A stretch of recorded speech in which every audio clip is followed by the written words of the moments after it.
Hey everyone, welcome back to another episode of Million Dollar Media. I am your host, Max Kellerholz, and with me today we have. Terrell Franklin. And me, Emily. Woohoo! We're back from the Frankenstein episode. We promised that we'd be doing this, and what we're doing today is the top 10 best and worst movies of 2025. Yeah, this is gonna be an interesting list to say the least. Mostly in that it was really hard to make one list, and actually both lists were pretty hard to make. But for different reasons, I would imagine. Very different reasons. But as always, we like to start off negative because that's fun. So we're going to be doing our top 10 worst of movies first. I think we should just get right into it, shouldn't we? Yeah. Sounds good. For our top 10 worst of 2025 list, at number 10, we have Captain America Brave New World. Yeah. Yeah. Okay, I rewatched our review for this. At the time, after watching this movie, it wasn't that bad. And you can hear it in our review. We were like, this was fine. It wasn't great. But the more we talked about this movie throughout this year and the amount of stuff that has specifically comic book stuff that's been better than this is the most disappointing movie of the year, in my opinion. Yeah, I wanted to like it. That's the thing. I like Anthony Mackie as Sam, as Cap, right? I think he's really good for that role, and I've enjoyed his interpretation of it. It just feels like they keep giving him these garbage projects, which is just really frustrating because I think this movie was just such a mess, and it didn't make use of any of its own good elements, and I was really frustrated and disappointed by that. I think I remember. I don't know how true this rumor is, but I think I remember hearing a rumor about the movie that it had gone through, and there were other people who were casted in it, but I guess contracts fell through or whatever. Yeah. Oh, go ahead. Well, I want to hear your thoughts, and I think I might have the answers. Yeah, they had basically finished principal photography on the film, and then when contracts had fell through, they did rewrites, and they kind of just sloppily reshot the entire film. And it's obvious that it left the plot holes, but it was almost a self-fulfilling prophecy because MCU at that point had been just throwing out rushed projects because they were still riding the high of almost a decade ago. Mm-hmm. Yeah, no, you're right. I don't know much about the contracts thing. I only know that they reshot stuff because the original, whatever they were doing with the original version of this movie was not working. There was a huge Serpent Society element that's kind of just whittled down to just Giancarlo Esposito.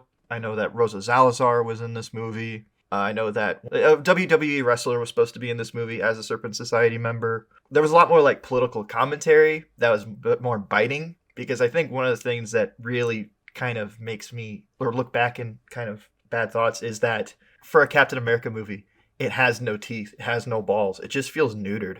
Yeah. Yeah. And I feel like that's very unfortunate for Anthony Mackie and this character, because I feel like you could say a lot, and I feel like they've proven that with stuff like Falcon and the Winter Soldier, which, I mean, it's not the most biting commentary, but it's saying something. But this movie is just hey, maybe, you know, that president who has a controversial past? Maybe we should hear him out. I also feel the need to comment on the fact that the Red Hulk stuff was really bad. I don't know what they were doing there. Yeah.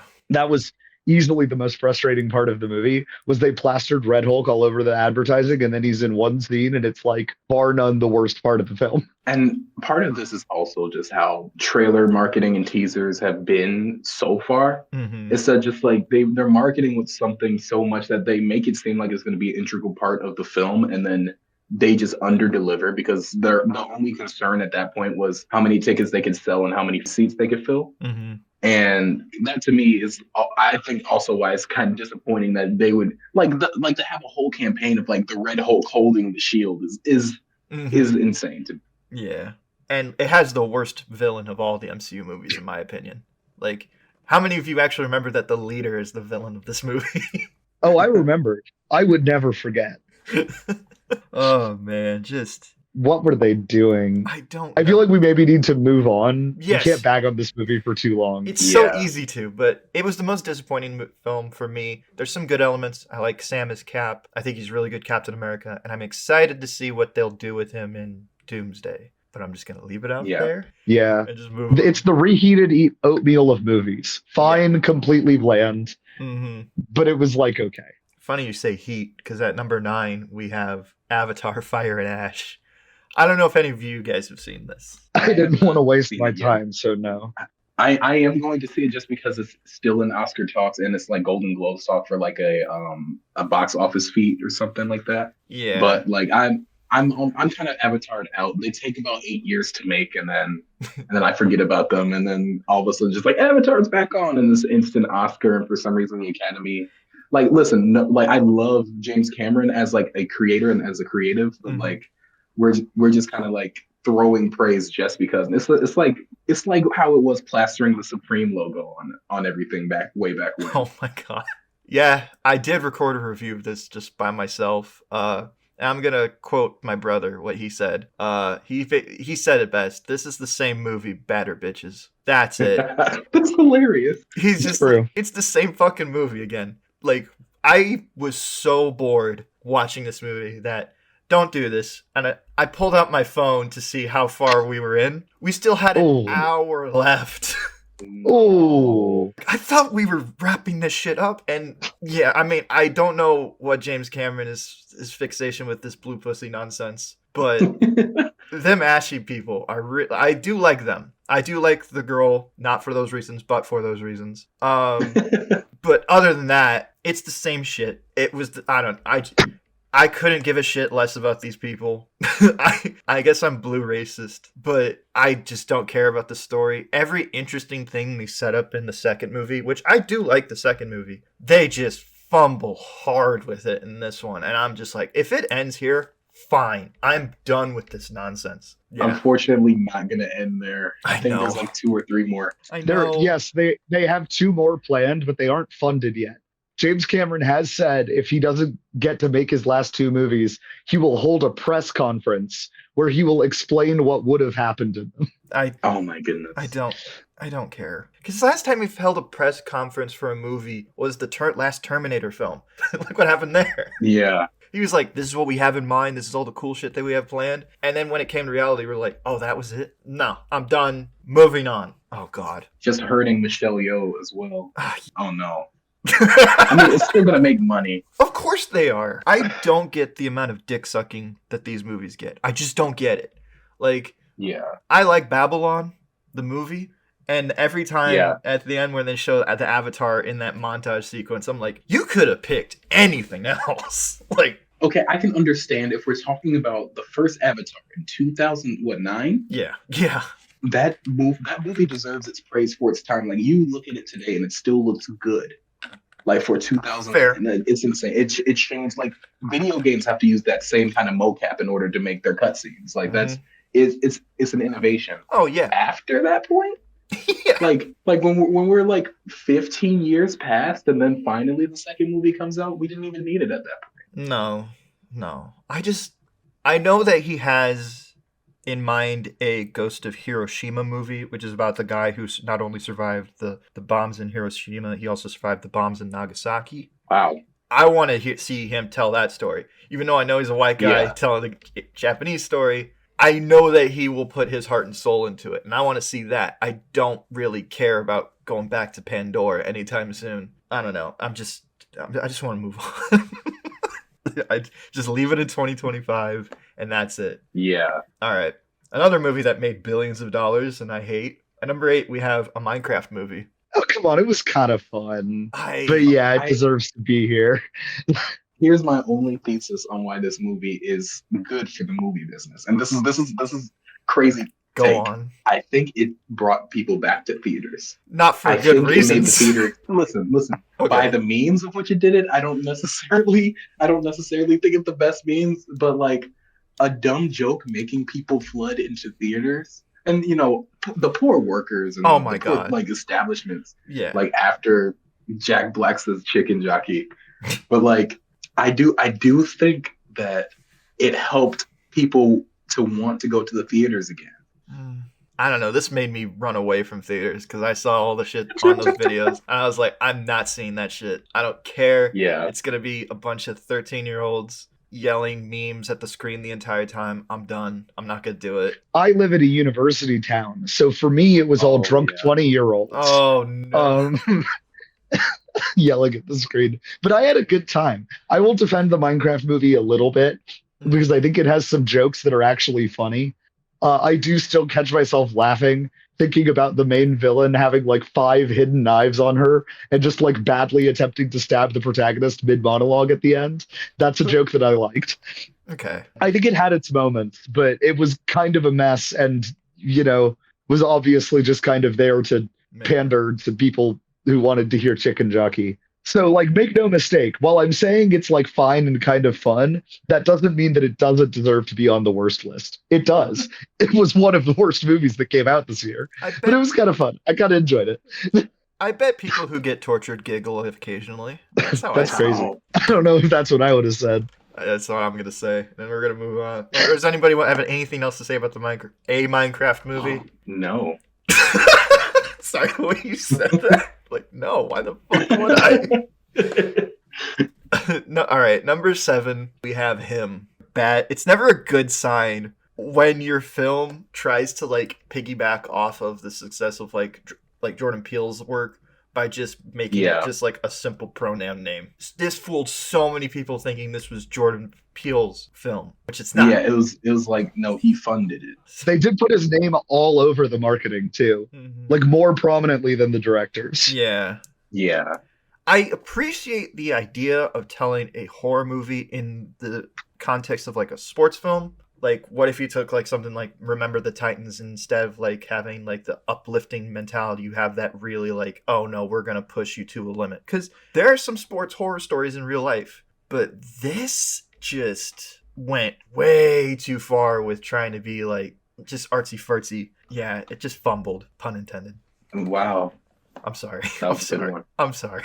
Does anybody have anything else to say about him? No, I didn't watch it because I saw it, thought it looked cool, and then everyone was like, "It sucks," and I was like, "Okay," and then I didn't watch it. Yeah, I was like, I'm not gonna see it in theaters, but like if I do happen to see it, then I will. But then I saw that like it was just so poorly received. I'm like, okay, that it can wait until I'm like bored. Wow. That's never a good sign.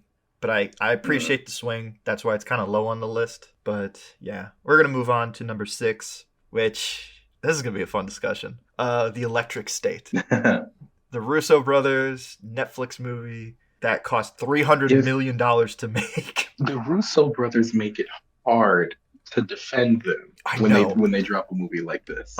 Dude, yeah. Yeah, Hollywood is a business of what have you shown me recently? Mhm. The Gray Man. I know people didn't hate that Cherry Tom Holland movie. I know people were like, it's fine. It's this Electric State just fumbled.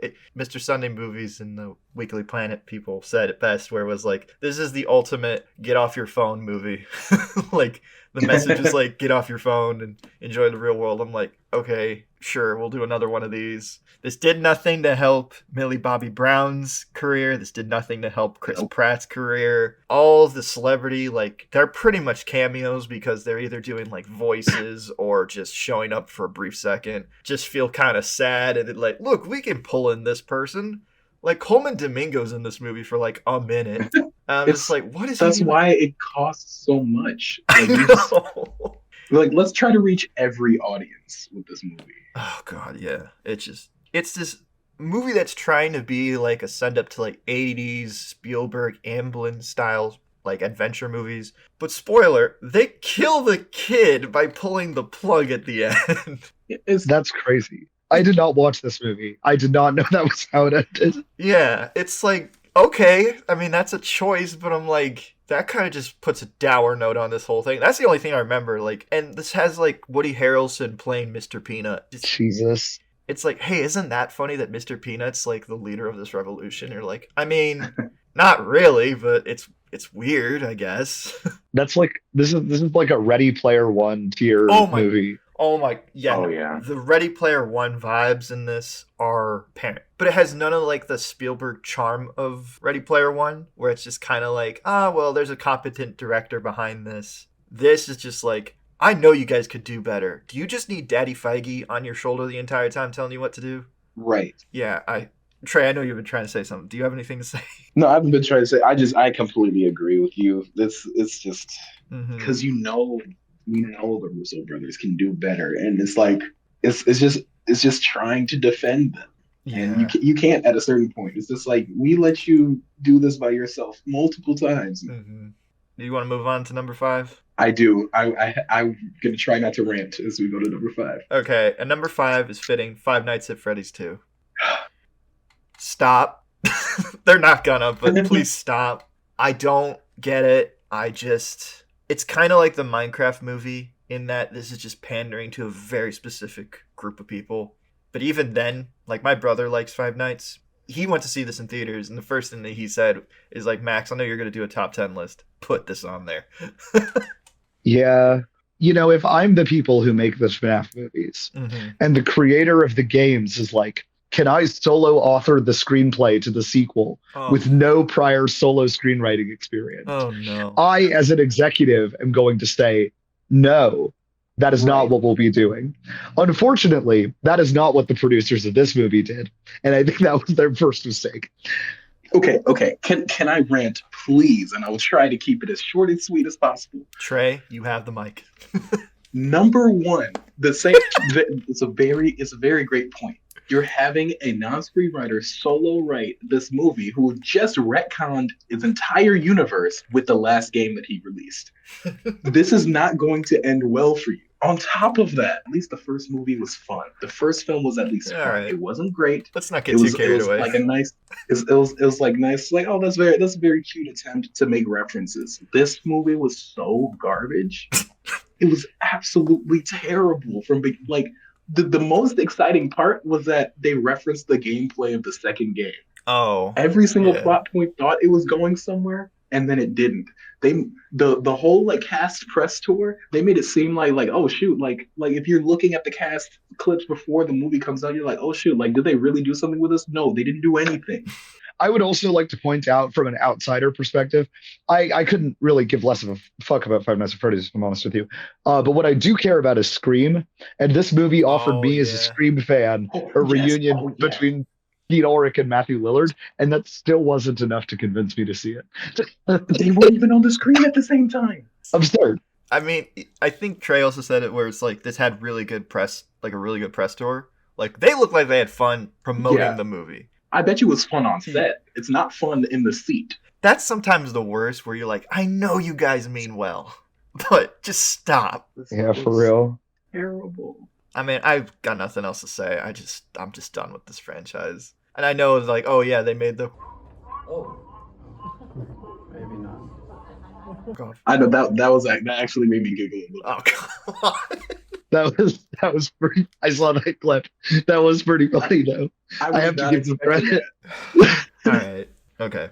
Number 4. I'm just gonna be real quick with this because this movie's just bullshit. It's Playdate. Nothing offends me more than just bad comedy. Not the content of the comedy. Just bad comedy just offends me more. You know what makes me sad? And the only reason why I really have this on our list is because, and I'm talking to you, Trey, here. Mm-hmm. This put any hope that I would want to see Alan Ritchson as Batman in the fucking trash. I'm like, no, get him the fuck away from this shit. Stick to Reacher. You were Aquaman at one point and Hawk at another.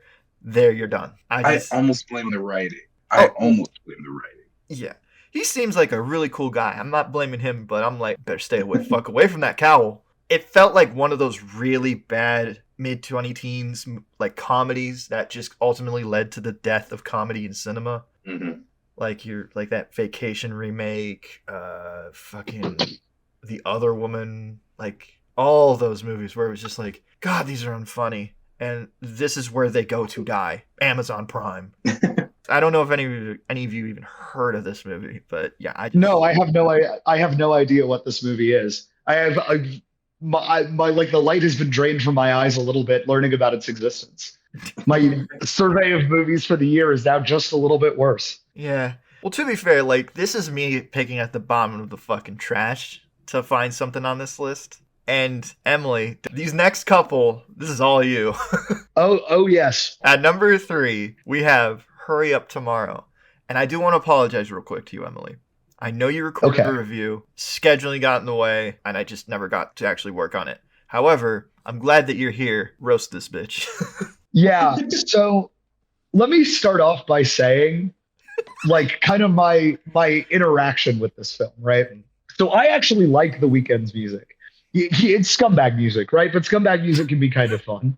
I enjoy it, but every time he like tries to have a creative vision for something, it's the most obnoxious shit ever. And this movie is like a prime example of that, right? It's like a 2-ish hour music video for his album where he is like a tortured genius artist, and Jenna Ortega is like this weird stalker who like kills her family because she can't get tickets to see The Weeknd, and then What? like kidnaps him to get him sober, and then does like a 1-for-1 recreation of the American Psycho, like Huey Lewis in the News speech, No. but about how all The Weeknd songs are secretly genius to The Weeknd himself.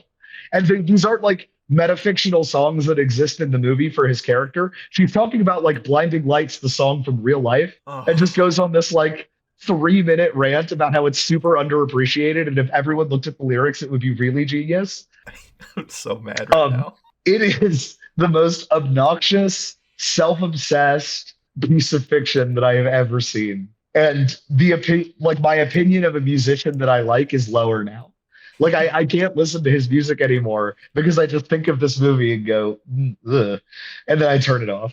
So yeah, fuck this movie. And fuck it for misusing Jenna Ortega. And also Jenna Ortega, fire your fucking agent, Oh, right? Like you're a good actress, but why the fuck do you keep taking all of these stupid roles? Respectfully, like yeah. what is happening, girl? Get out of there. That's all I have to say on that. If you guys have anything you want to add or ask. The only thing I know about this movie is that clip of him talking about like he has meetings. Yeah, he's saying that. So she just like freed him from being bound up. And she's like, we can run away together. And I just want to help you, Abel, but Shut you're the not fuck hear me. up!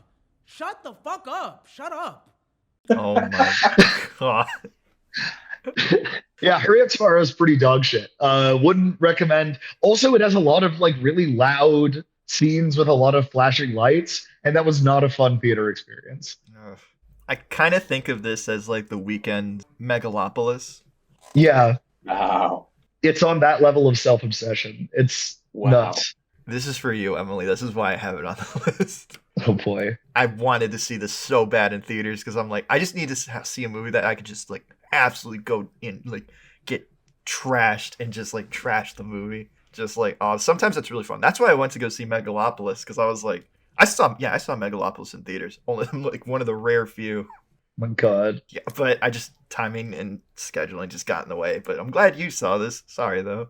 Yeah, it's fine. Um.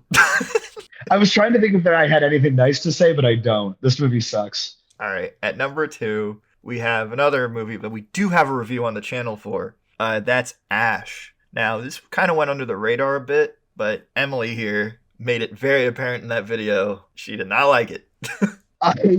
I didn't. So like when we're writing sci-fi horror movies in 2025, 2026, whatever, we have to remember that you can't just do tropes. You have to pick something.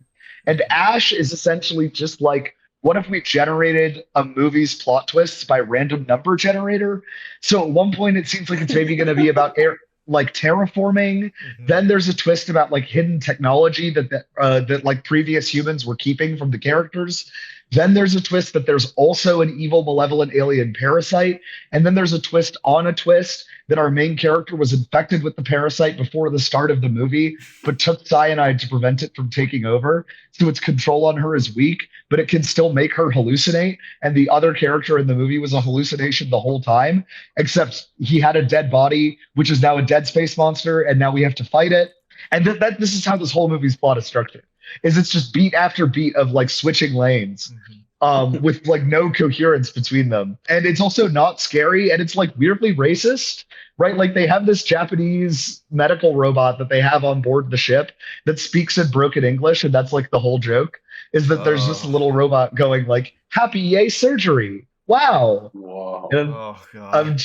it's really quite rough. So suffice it to say, this movie did not have anything going for it other than having Aaron Paul in it. But I feel like the director didn't like speak to him. Aaron Paul is playing like he wandered onto set and started acting. Like Oh. there's nothing behind his character. Between Dispatch and Invincible recordings, he's just like, what am I doing? Oh, okay. Yeah.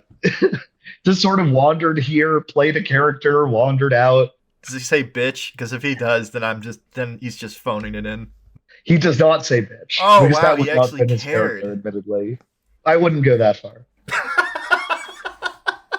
But yeah, no, Ash was like an unmitigated disaster of a movie. I feel bad shitting on it because it was like kind of a smaller project. But it has Flying Lotus attached to it, who is like a musician of some significance. So I don't feel too bad shitting on it.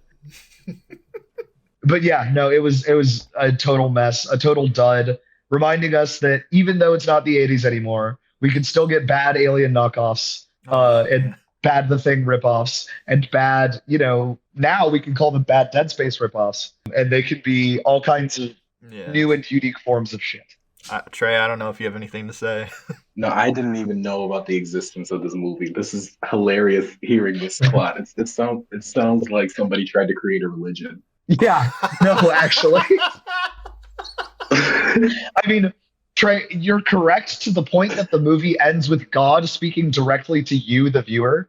Like the entire ending of the movie is that we like get like an endoscope into the alien parasite, and it's just like a GIF of the alien like pulsing as it speaks to us in an alien language that's subtitled about like joining the true world and like becoming What? one with the universe. Yeah, fucking crazy Wow. movie. Don't watch it. That's my review. We could probably move on. Yeah. That's great. Number one, ironically, another alien movie. Oh my goodness. War of the Worlds. I did not see it. So number one, War of the Worlds is one of my least favorite novels of all time, right? Really? I saw the movie and I was like, okay, did it a little bit of justice. Not this movie, not this new movie. Yeah, I was about to say, hold up. Seeing Ice Cube Uh-huh. on a Zoom call on a trailer, I'm like, I will never lay my eyes on this movie ever. I already hate the book. Okay, do either of you know like how the novel ends? No, I'm really only familiar with the radio broadcast. Are you talking about Okay. the virus element of it? Yeah, like Yeah. it's like a basic bacterial virus kills these Martians that have been causing problems for like forever in this entire war. Mhm. I'm like, this was I always say my favorite part about reading this book was that I took a break by watching the Johnny Depp and Amber Heard trial. Whoa. I hated the book that much. Oh, God. Christ. Holy shit. And so seeing this movie somehow do worse in a trailer, I'm like, what did they do? Like, this was the most AI generated looking movie I've ever seen in my life. Yeah, no, this thing, it's a thing. It's incredible. It's an ad for Amazon. Oh, it's yeah. the laziest movie that I've ever seen. Oh my God. Yeah. Everyone is phoning it in. And Literally. I have to give them credit. Literally. Yeah. I have to give them a modicum of credit because when I was watching the movie, I was like, there are concepts of ideas that could have been cool here. Like the Zoom call thing is stupid, but it would have been interesting if they had played with it like the H.G. Wells radio broadcast did. Yes. Of like Right. a character being in the situation and not actually being able to tell if it's real or not. That would have been really cool.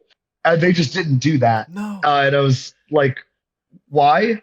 Instead, we have like FBI man who's like a superhero, but all that he does at work is just like spy on his kids. Mhm. Yeah. It's, oh my God, a mess of a film. And to top it off, it's also Bezos propaganda. Oh yeah. Oh, yeah. Oh yeah. Yeah. Oh yeah.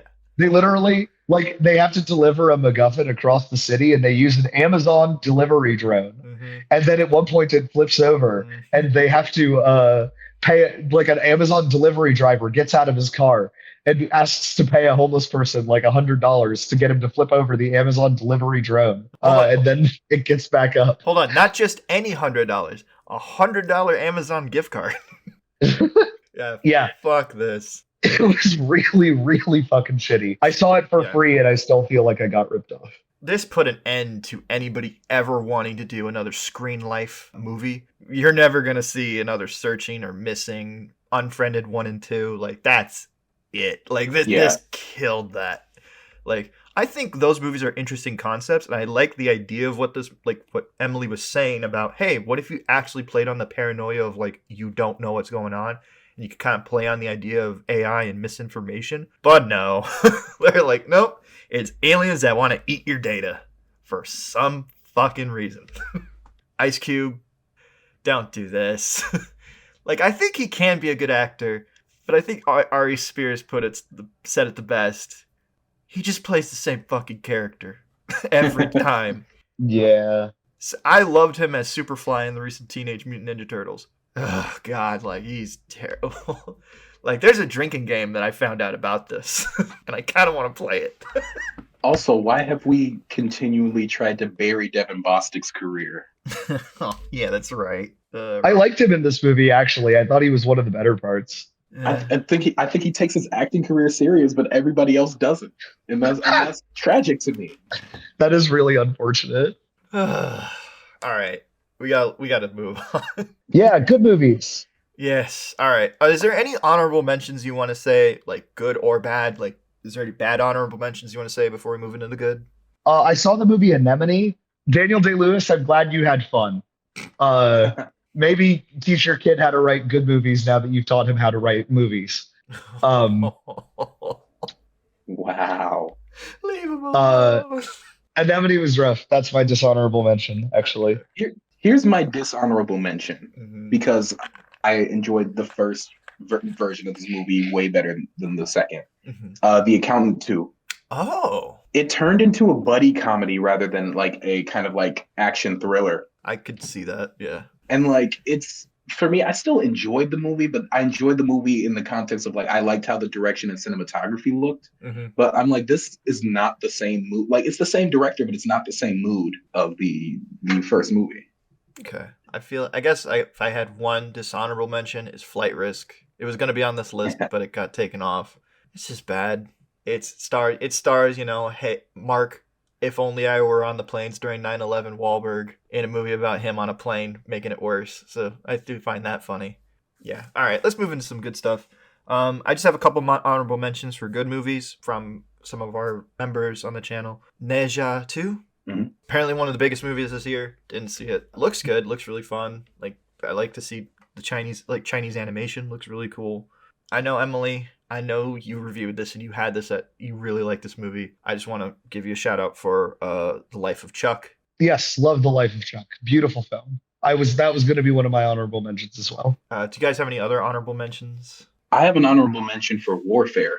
Oh. That movie is just in a way to where they decided they wanted to show the seriousness of it by not putting a soundtrack in it. And a lot of people who went to go see the movie who were like uber patriotic saw that like people were in a situation they never signed up for. And I think that message was good for a lot of people who were kind of just like numb and removed to a situation like these. It almost like deconstructs the idea of like masculinity, and even in the sense of like a Navy SEAL. You see these like super supposedly macho men like actually break down in a situation that they never even thought they would be in. Like the genuine stress that like you can receive through the screen, I think it did a very good job. It wasn't one of those stories that was like trying to over glorify like where it was like, this is horrific and these men are forever changed because of this situation. Like this is not supposed to be like a hero story. This is supposed to be like a how did we get out of this? All right. I'll have to check. I've heard good things. I just haven't had anybody actually break it down in that way. That does sound more interesting to me. Yeah, I've been meaning to watch it, but this is reminding me that I really want to do that. I would say in order to get the proper experience of it, to like make sure that sound like if you have to wear headphones, but also like take breaks. Like genuinely, I was sitting in that theater like almost brought to tears about that movie actually. So wear headphones because sound is very important. It's going to be loud, and that is on purpose.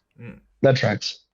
Emily, do you have any honorable mentions? My honorable mention is probably going to go to a movie that I really did not expect to enjoy as much as I did, which was Caught Stealing.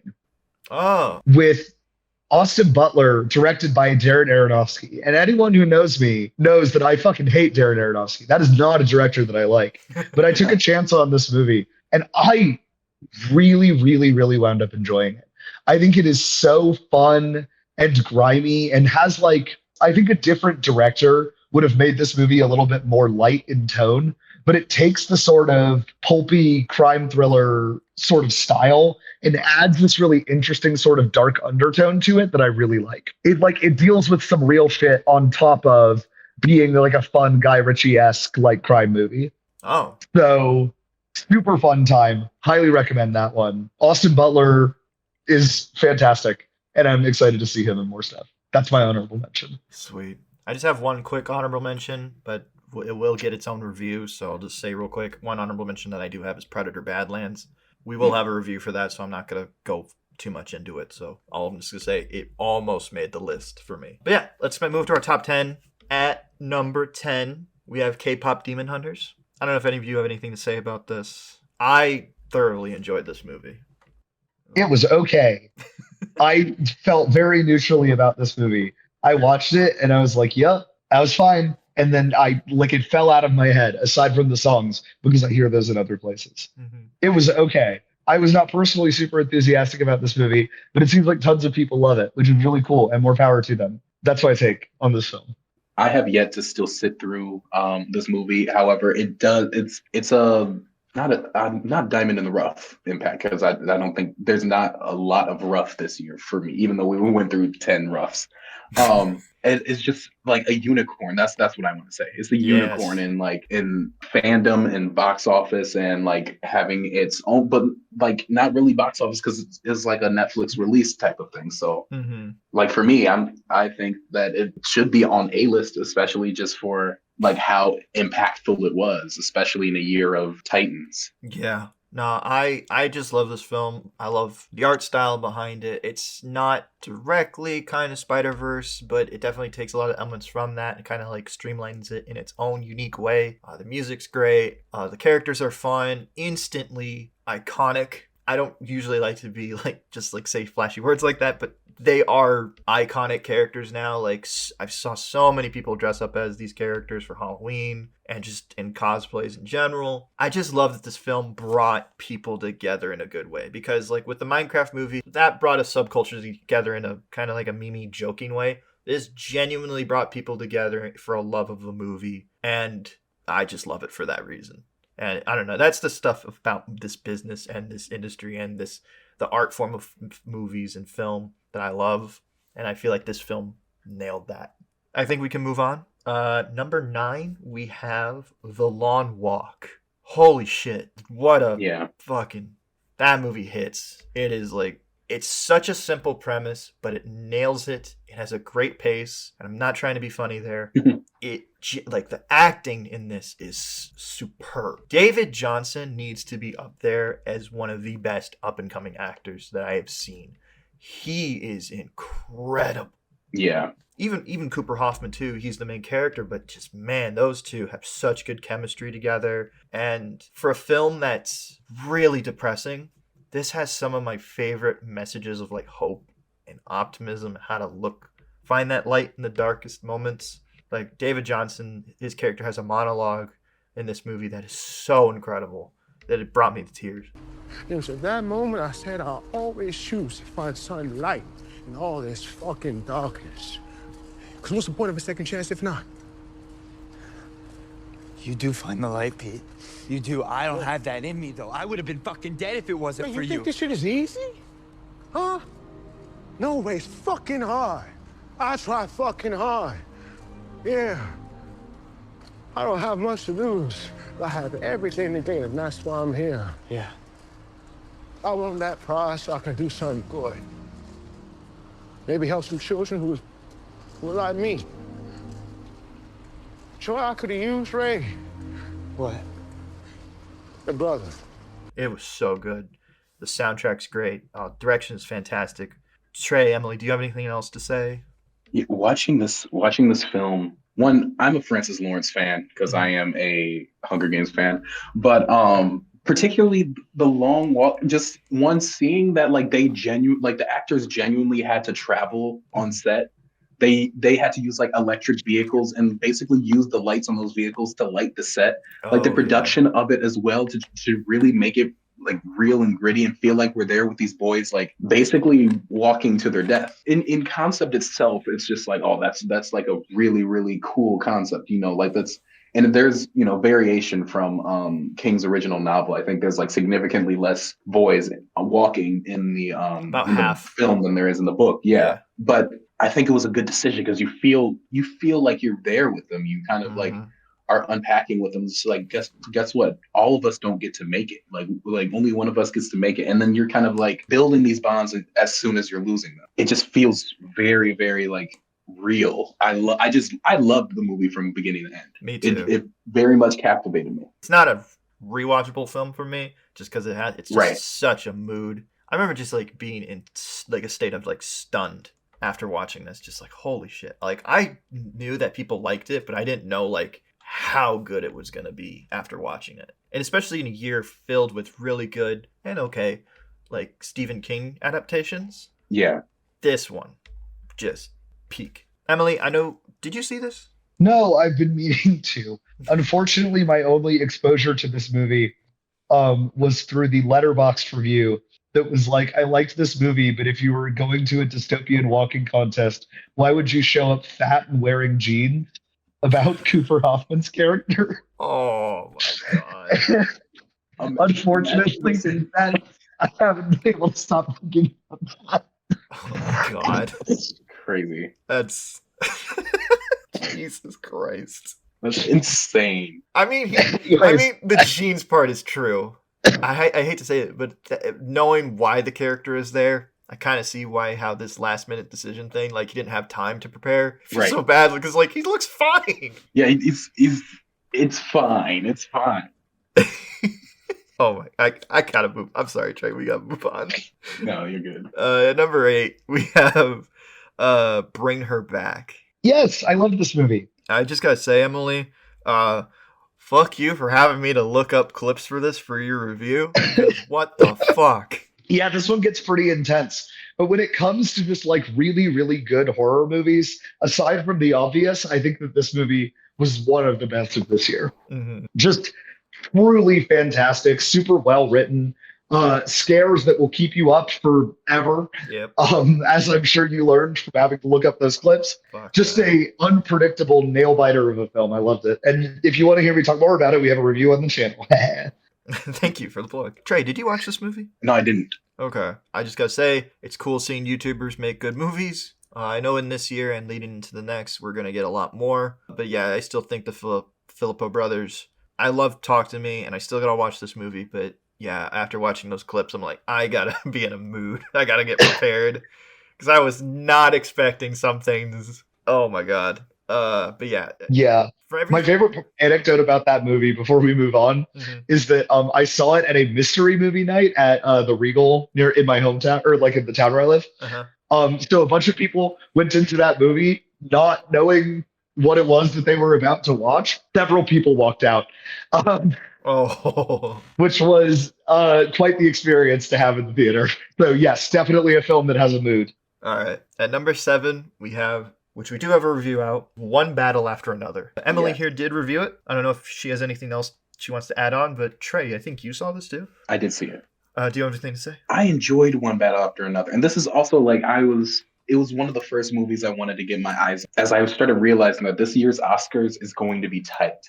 Mm-hmm. And I went into it as blind as I could, even though I was excited to see it, because you don't often get to see PTA like throw something out of the blue like that. And it feels very fun, but I think I watched it twice. So the first time watching it, I'm like, man, this is a good movie. This is like both stressful, a little funny. Like it feels like it's a genre of its own. Mm-hmm. On second watch, a little the magic dies from it for me, but it looks so visually pleasing. It just feels like just true cinema watching it. Mm-hmm.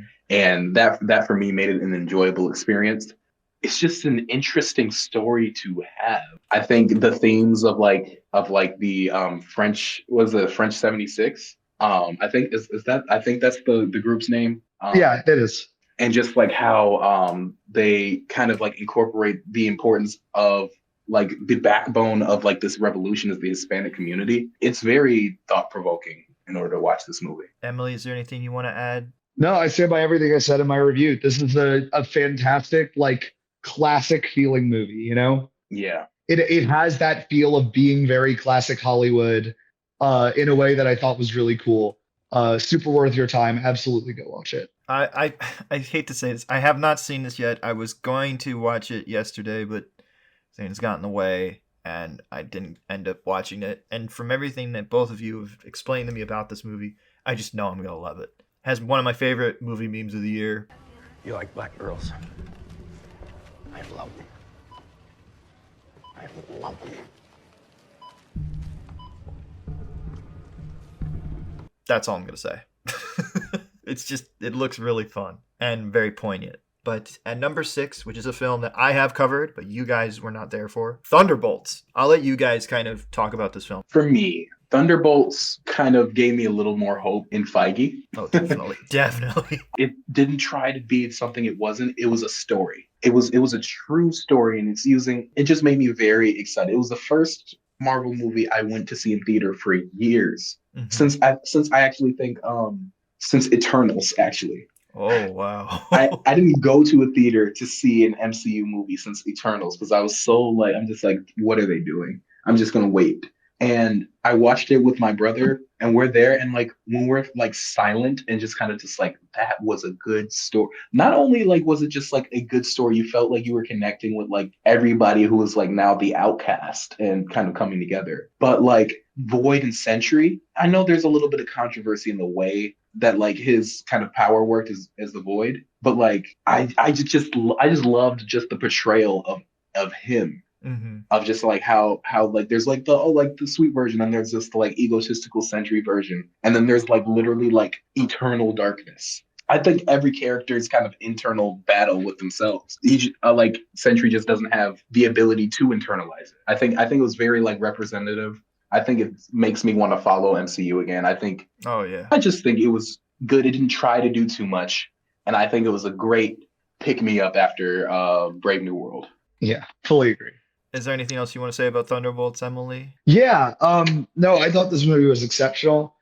Similar to Trey, I came out of this going like, right, I forgot that Marvel movies can like have stories, right? Like they could have real ass narratives and not just be like hype moments and aura, which post Infinity War, I feel like is most of what the MCU has been doing. So I was happy to see a return to some good classic writing. I loved all of the acting in this movie. I thought it was really super well put together cast, which was awesome. Yeah, I had a super good time with this movie. I loved it. So I'm in agreement on a lot of what Trey said. If I have anything to add because of when we recorded it versus when we released it, was a bit of time. I just think having Jake Schreier, what's his name? Yeah. The director of this movie, be the guy who's going to be helping to reintroduce the X-Men into the MCU after whatever they're going to be doing with Doomsday and Secret Wars, has me really, really excited because this dude knows how to handle a team dynamic of outcasts and people who don't True. fit on the fringe. I know. We also have to give some of that credit to Joanna Callow, who's the screenwriter, though, who also did BoJack Horseman, or really? like a significant portion of BoJack Horseman. Yes. Okay. Yeah, that makes a lot of sense when we get to like those real deep monologues. Mm-hmm. Yeah. There's some lines in this movie that I just still think about, and like it just hits me on a core where I'm like, I mean, I've made it very apparent multiple times on this channel, even in that review, that I am bipolar. The character of the Sentry really hit home to me, and yeah, I just think that not Bill Pullman, Lewis Pullman, just like I want to see him in more things. I'm just so excited. I'm really excited to see like these characters again. No, I don't even care how the quality of the movie that they're going to be in next. I just want to see these characters again because I care more about the Thunderbolts than really any of the other characters that we're going to be seeing next time we see them. Let's just say that. But yeah, I don't know if there's anything else you guys want to say about Thunderbolts before we move on. I got nothing. All right. At number 5 is a movie that was so fun to watch in theaters, Companion. Oh my God, yeah. I did not get to see Companion. All right, then what we'll do here, just to save the specialty of this movie for Trey, all we'll say is go watch it. It is a very good movie. Sophie Thatcher is incredible in the movie. Jack Quaid is really good as well. He's hilarious. Jack Quaid's the best. Yeah, I love Jack Quaid. Best Favorite Nepo baby by I far. was just about to say. Yeah. The less you know, the better. Going in more blind makes the movie better. Mm-hmm. Okay. Yeah. Then watch our review. Okay. Because our review was a lot of fun too. I'll say that. But yeah, this movie, just great writing. That's all I'll say. Just like great writing and a great date movie, or a great movie to watch with like a female friend. Because I did that. I was just like, I'm curious to see what she thinks about this, and she went in blind too. She loved it. We had the best conversation ever after watching this movie. It was so fun to get her opinions. But that's all I'm gonna say about Companion. So we can move on to number 4, Sentimental Value, which we just released a review of. I'll let Emily kind of just break it down. Trey, if you have seen this, by all means. No. Emily, you take the floor. Yeah, this is my favorite movie of the year. That is not the overwhelming opinion of the MDM people, which is totally fine. But this is my favorite movie of the year. I think Joaquin Trier is essentially at the height of his talent, making the culmination of all of the other things that he's made. This movie is excellent. It might be one of my favorite movies ever. I don't know. I literally have not stopped thinking about it since I watched it. So for whatever that's worth, definitely a movie that should be on your radar. And if you want to hear my more extended thoughts, go check out that review that just released. Mm-hmm. Yeah, it's a really good review. Your review made me want to go watch this because I'm like, the premise didn't hook me, but you explaining it and the emotions behind it and the complexity behind it, I'm really excited to actually see this film. And your pitch and hype over the movie really, it got to me. And number 3, we have Frankenstein. I feel like in the sense of time, since it's the same crew we have here, just go watch our review. Yeah, go watch our review. It's really good. Yeah, it's a really good movie. I wish that it would have been pushed more by the media. Oh, yeah. It's just funny because we're not pushing it enough in this video, but we did do a review. It's the same people here. It was a great review. I had a lot of fun getting to work with all of you on that.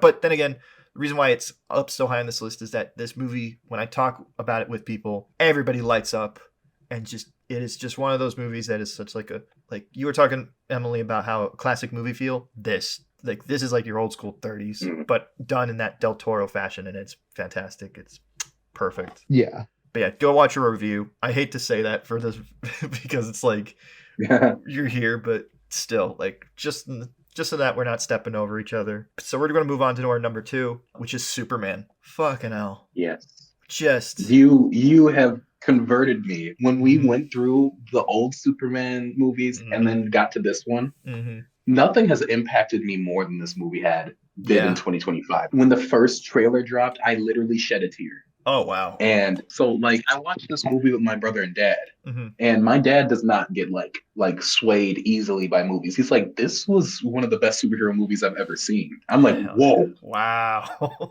Yeah, I loved that movie. I actually tear up thinking about it sometimes. It was just that, like, I just feel like it was the right thing. This is what, like, a Superman movie, a Superman message should be. We needed this. This year was rough. Yeah. Outside of the movie stuff, this year was fucking rough. Yeah. I know we never got Emily's opinion, but I just got one thing to say that we didn't harp on enough in the review, and the one thing that keeps me like coming back to this movie. The soundtrack is fucking incredible. The score is incredible. Soundtrack's good. It's got some really fun songs that just blew up after this. But man, the score is incredible. It is the score I listen to when I'm driving.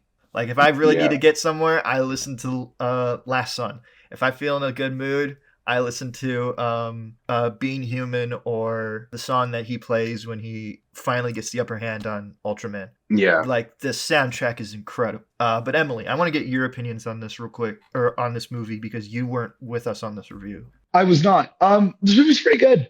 I don't have as much of like an attachment to Superman just because that was not like a property that I really grew up with. But as someone who's a bit more of an outsider, I still really enjoyed it.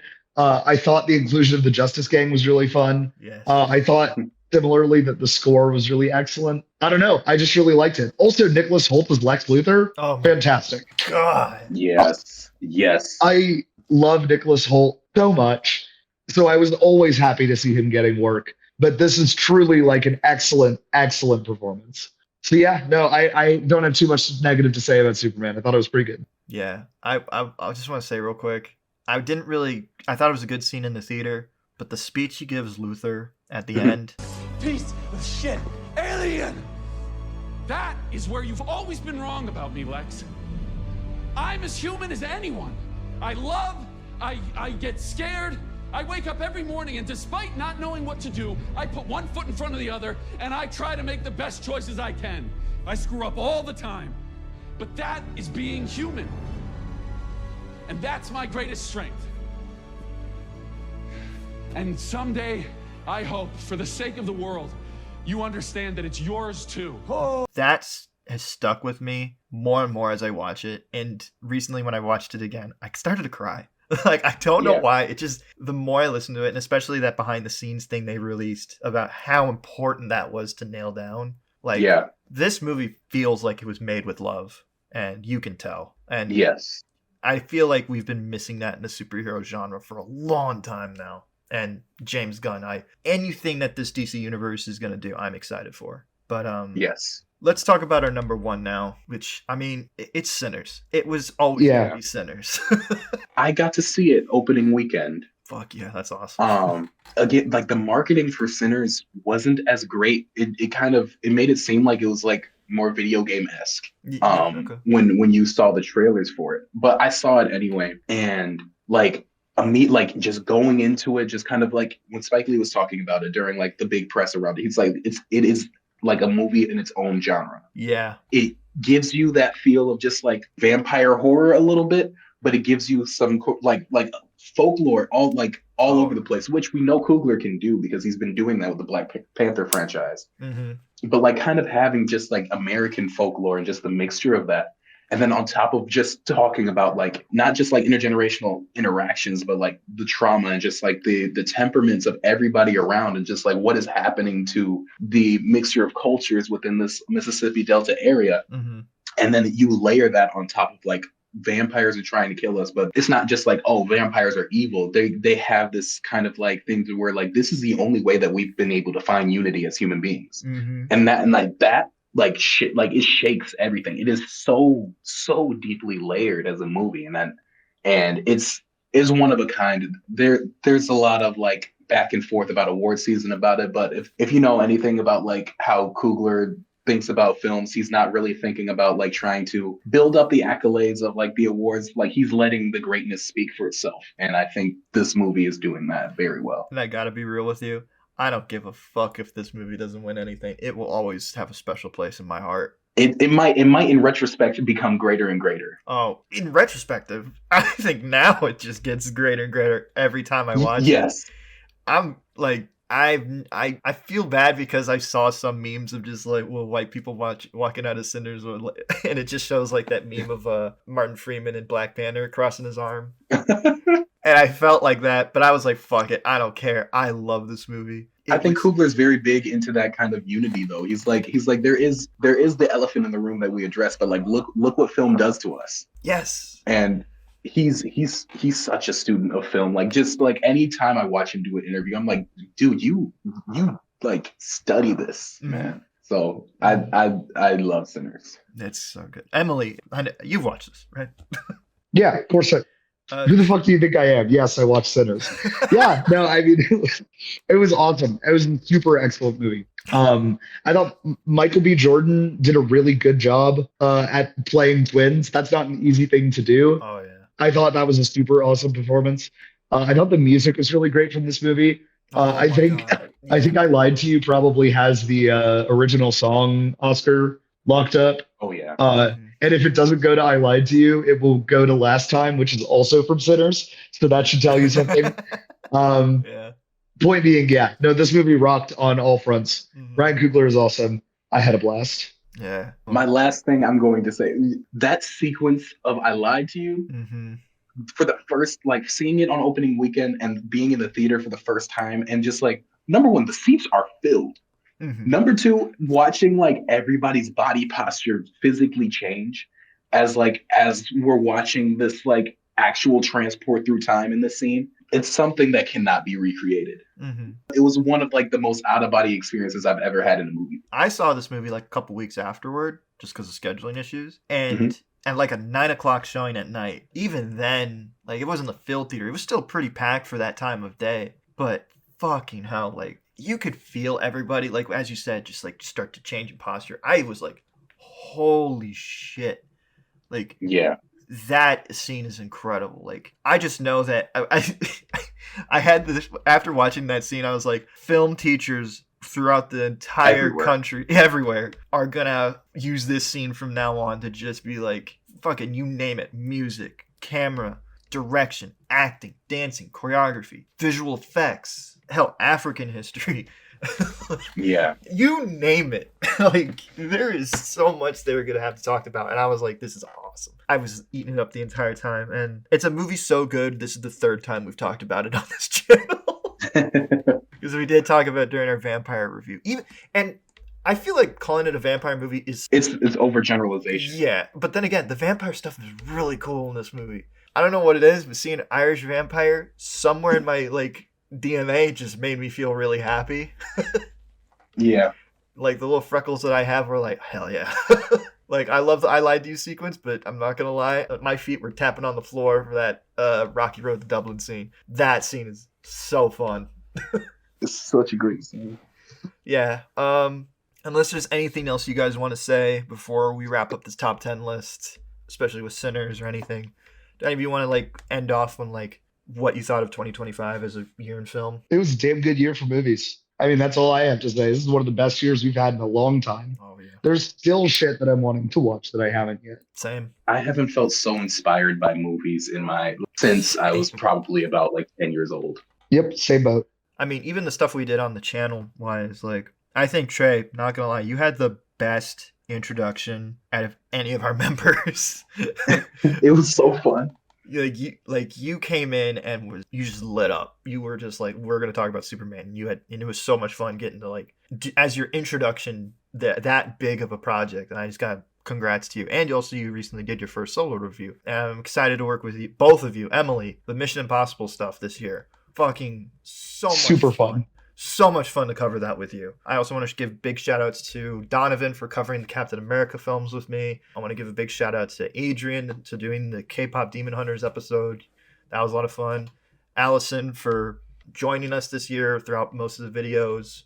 Joelle for kicking ass during the Wicked reviews. Nick Spiro, he's going to be helping me with the Predator reviews, which you have not watched yet, but I can't wait for you guys to watch those videos. Those were a lot of fun. Yeah, I just want to give big thank yous to everybody. I apologize if I didn't say your name. This is a bit of a rushed ending, but thank you so much for your help this year, for this last year. And I know that shortly after this, we're going to be releasing a content schedule video, but for right now, I just want to say thank you so much for all your help with these videos. I had so much fun. I know that there were some times that there was a long pause, but you guys stuck with me, and I really appreciate that. And I'm forever grateful that we can have fun just dicking around on the internet. And also for people who have been watching our videos. Thank you so much for I know that like we're a small but mighty audience, but I really appreciate all of you guys. Anytime you guys comment or anytime you guys do anything towards our videos, I'm always very grateful, and 2026 will be our year.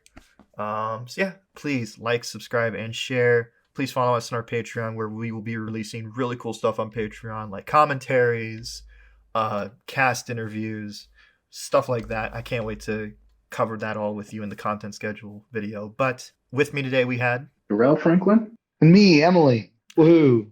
Keep watching movies, keep watching our videos. Have a good day. Bye.